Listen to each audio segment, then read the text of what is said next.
A haze of thorns grew up around the palace, completely surrounding it. जैसे एक झाड़ियों हम मतलब एक आप ये कह सकते हो जो झाड़ियों का झुंड होता है जब बड़ा हो जाता है ग्रू अप बड़ा हो जाता है तो उसके चारों तरफ क्या हो जाता है कम्प्लीटली मतलब सराउंडिंग इट एक जो पैलेस है उसके चारों तरफ जो झाड़ियाँ थी वो उग गई थी, झाड़ियों का झुंड उग गया था। ईयर बाय ईयर सालों दर साल द हेग्ड हैज ग्रू थिकर, जो मतलब झुंड है वो मोटा होता गया एंड हाइयर ऊंचा होता गया and eventually the flag on the palace roof could no longer be seen, और यहाँ तक कि जो पैलेस का जो रूफ है यानी कि क्या कह सकते हो आप इसको, जो छत है उस पर जो लगा फ्लैग है ध्वज है वो भी दिखाई नहीं देता था। The story of Sleeping Beauty, यानी कि जो कहानी है सोई हुई सुंदरता की, that is I means that is our princess became a legend in the country, कि हमारी राजकुमारी क्या बन जाएगी, एक महान बन जाएगी जो पूरे देश में एक महानता का रूप ले लेगी। फ्रॉम टाइम टू टाइम, समय दर समय मतलब समय बीतता गया, princes from far away kingdoms would come and try to force their way through the thick hedge of thorn and vines, यानी कि वीन्स ये होते हैं जड़ी बूटियाँ आप ये कह सकते हो, या फिर झाड़ियों के साथ जो कंटीली झाड़ियाँ होती हैं उनको आप वीन्स कह सकते हो। यानी कि जो राजकुमार थे प्रिंसेस को देखने के लिए आते थे राज्य में आए और उन्होंने कोशिश की कि उस झाड़ियों को उस हेज को यानी कि उस कंटीली झाड़ियों को वो उखाड़ के फेंक दें, but they found it impossible to cut down the thorns and so they gave up the search for Sleeping Beauty and return to their kingdoms. तो वो क्या करते थे, वो बहुत कोशिश करते थे लेकिन कोशिश के बाद उनको असंभव सा लगता था और उन कांटों को उन झाड़ियों को काटना, और वो क्या करते थे, दे गेव अप, वो हार मान लेते थे। और क्या किसकी सर्च में जाते थे वो, जो मतलब राजकुमारी थी सोते हुए बहुत सुंदर दिखती थी इस वजह से, and return to their kingdoms, और वहाँ का चले जाते थे अपने राज्य में वापस चले जाते थे। When the 100 years were almost up, जब मतलब 100 साल हो चुके थे बीत चुके थे, अब prince came to the kingdom, एक राजकुमार आया, and heard the story of Sleeping Beauty in the palace, उसने मतलब राज्य में एक कहानी सुनी कि स्लीपिंग ब्यूटी की, hidden behind the hedge of thorns, कि जो कंटीली झाड़ियों के झुंड के पीछे कैद है।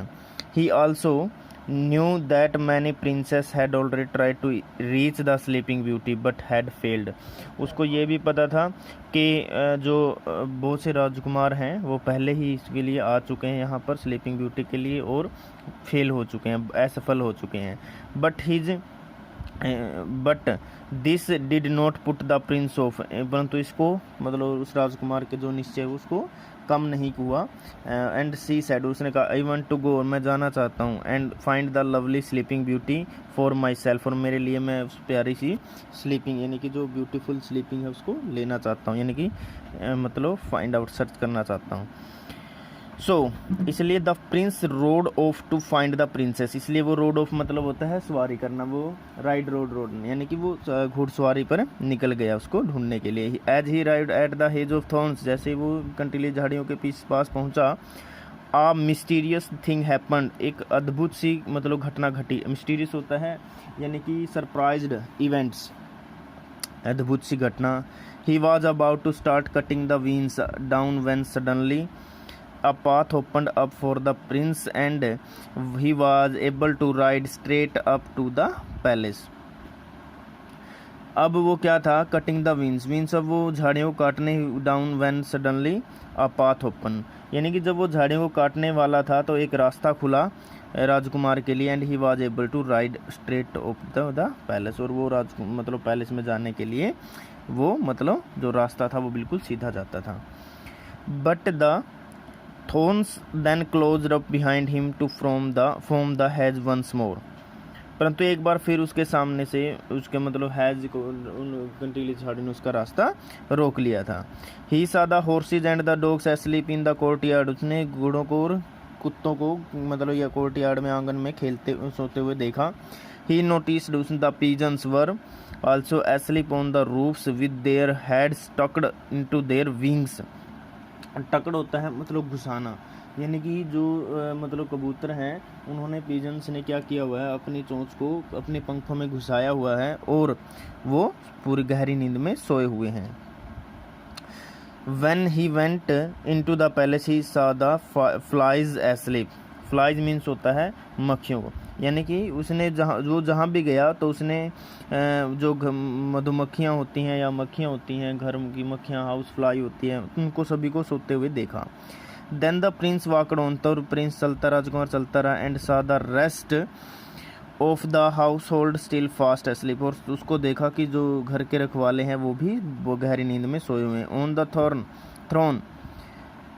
Throne the king and the queen were fast asleep, यानी कि जो सिंहासन है उस पर राजा और रानी बहुत गहरी नींद में सोए हुए हैं। The Prince continued along the corridors होता है मतलब कि बरामदा of the palace in search of beautiful princess, यानी कि जो प्रिंस है वो बरामदे से उस राजकुमारी को सर्च खोजते हुए चलता रहा। His footsteps echoed in the silent passageways, echoed होता है मतलब कि उसको क्या करना, खंडित करना या फिर उसको तोड़ना। जो साइलेंट थी चारों तरफ, जो चुप्पी थी, उसको उसके जो फुटस्टेप थे वो तोड़ रहे थे, क्या, किसके, राजकुमार के। इवेंचुअली ऐसे ही मतलब वास्तविकता की बात है, मतलब कि उसका कोई वो नहीं था। He came to the tower, वो कहाँ आया, टावर के पास आया। And open the door of the little room, और तब उसने छोटे कमरे का दरवाज़ा खोला। Where the princess laid sleeping, जहाँ पर प्रिंसेस सोई हुई थी। सी लुक्ड सो ब्यूटीफुल, वो बहुत सुंदर नज़र आ रही थी, लग रही थी। And she could not take his eyes off her, और उसकी ने अपनी आंखें बंद नहीं की हुई थी। एंड बेंट डाउन टू किस हर ऑन द लिप्स, और उसने मतलब अपने हाथों को मतलब किस करने के लिए, चूमने के लिए उसको वो झुका। As soon as his lips touched hers, जैसे उसके जो मतलब होठ हैं उससे टकराए। स्लीपिंग प्रिंसेस अवोक, जो सोई हुई प्रिंसेस थी वो जागे। And fail in love with the Prince at first sight, और वो पहले ही मतलब नज़र में प्रिंसेस से प्यार में पड़ गई। The rest of the palace when then awoke from then long sleep, और तब से गहरी नींद से पूरा जो पैलेस है, महल है, वो जाग गया। The horse's in the courtyard अवोक and yard, वो हॉर्सेज हैं, घोड़े हैं, वो क्या करने लगे, आंगन में मतलब कोर्टयार्ड में बंधे अस्तबल में थे, वो जागे। और यार्ड मतलब हिनहिनाने लगे। The pigeons on the roofs awoke and pulled their little heads out from their wings and flew up, जो कबूतर हैं वो छतों से जागे और उन्होंने अपनी जो सिर है उसको पंखों से निकाला और उड़ने लगे। The fire in the kitchen flared up, जो फायर थी वो भी जलने लगी, आग थी रसोई में। And continue to cook the dinner, और वो मतलब रात के भोजन को पकाने लगी। The cook pulled the boy's ear and made him scream, तब उसने मतलब जो कुक था, रसोइया था, उसने मतलब लड़के के कानों को खींचा और मेड हिम स्क्रीम, और उसको उस पर नज़र रखने के लिए बोला। It was almost as though time had stood still and then those long years had never passed. भाई ये वो समय था जब मतलब पहले मतलब वही समय वापस आ गया था, उनको ये नहीं लग रहा था कि वो कई सालों से सोए हुए हैं।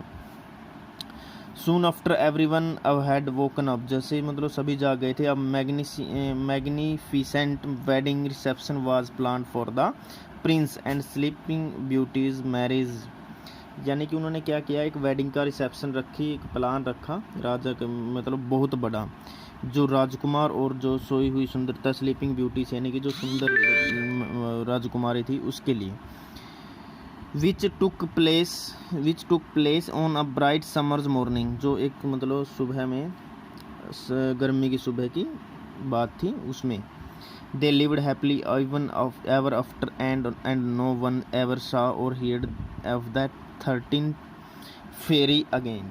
भाई जो उसके बाद से सभी खुश रहने लगे, और उन्होंने जो 13 यानी 13वीं जो फेरी थी मतलब देवी थी उसके बारे में कभी नहीं सुना।